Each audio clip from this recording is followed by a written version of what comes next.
All right, here we're doing problem A20. I just want to show you, notice that this graph is slanted up, this one's slanted down, this one is slanted up, and this one is slanted up. So you have three of them that have a positive slope and one of them that is a negative slope. Right off the bat, we can eliminate the choice B because that's different than the other three graphs, which are all have a positive slope. Notice that the wrong choice, which is B because it has a negative slope, also has a y-intercept, and notice that the y-intercept is a positive 3. If you could see it right there, it crosses our y-axis at positive 3. That means that even though it had the wrong slope, it still has the right y-intercept. What we need to do is we need to choose the graph that has the correct slope with the right y-intercept. This y-intercept was a positive 3.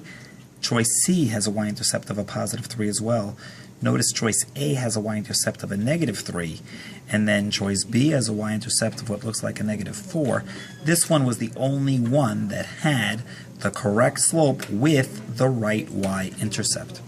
I'll also show you how to solve it the traditional way, which is we're going to be doing the original equation and then just solving for y in order to figure out what the slope and what the y-intercept is.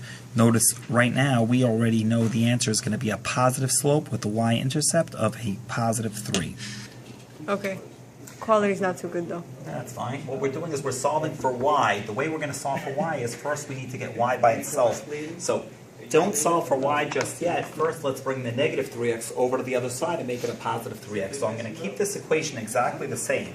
And I'll still copy down the 4y. I'm even going to copy down the 12. The only thing I'm going to do is I'm going to take this negative 3x and I'll make it a positive 3x on the other side. So I just added 3x to both sides. That's why I'm going to end up having 4y equals 3x plus 12. I'm almost done. My next step is just solve for y. I'm going to need to divide this by 4 because when that cancels out, now I'll have y by itself. But then I'm going to have to divide this by 4, and I'm going to have to divide this by 4 as well. So I'm going to have y equals 3/4 x, and then a positive 12 divided by a positive 4 is a positive 3.